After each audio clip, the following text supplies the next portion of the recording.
যাদের মাথা অলওয়েজ গরম থাকে তাদের ক্ষেত্রে একটা কথা বলি, গরম পড়ুক আর না পড়ুক তাতে তাদের সত্যি কিছু এসে যায় না, কারণ তারা সবসময় মাথা গরম নিয়েই চলাফেরা করে।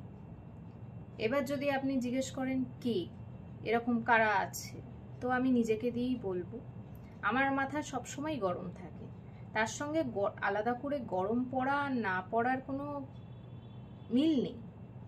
গরম পড়লেও আমার মাথা গরম থাকবে, আমার গরম না পড়লেও মাথা গরম থাকবে।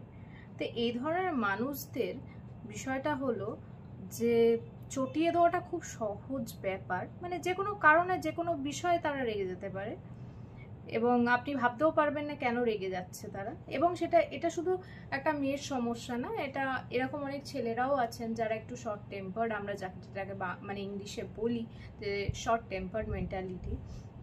তো আমরা একটু এরকমই, মানে আমাদের রাগার জন্য কোনো কারণ লাগে না, আমরা যে কোনো কারণে রেগে যেতে পারি।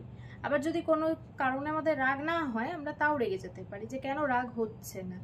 মানে ব্যাপারটা হচ্ছে খুবই জটিল একটা বিষয়। এই বিষয়টা আজ অব্দি আমরা নিজেরাই বুঝতে পারলাম না যে আমরা কেন এত রেগে যাই, আর আমাদের রেগে গেলে আমাদের মানে মানে লাভটা কি হয়, কিন্তু আমরা তাও রেগে যাই।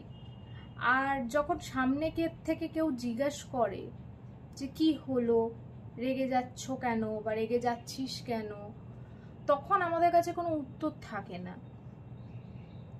তো বিষয়টা হচ্ছে যে আমরা যে কোনো ক্ষেত্রে রেগে যেতে পারি, তার কোনো কারণ লাগে না।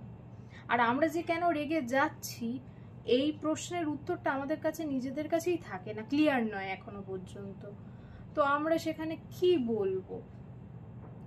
তো যাই হোক, এটা মানে একটা শর্ট টেম্পার্ড মেন্টালিটির খুব বাজে গুণ বলতে গেলে। তবে চেষ্টা করা উচিত যে জিনিসটা কমানো, যদিও আমি পারলাম না আজ অব্দি কমাতে, আমি জানি না আর কোনোদিন পারবো কিনা। তবে তোমাদেরকে বলবো চেষ্টা করে দেখো একটু যদি পারো কমাতে, কারণ এমনিতেই এত গরম, তার উপর মাথাটা গরম করে রেখে বেশি কষ্ট হয়, সবই বুঝি, আমার নিজেরও হয়। তো যাই হোক, সবাই সুস্থ থাকো, ভালো থাকো।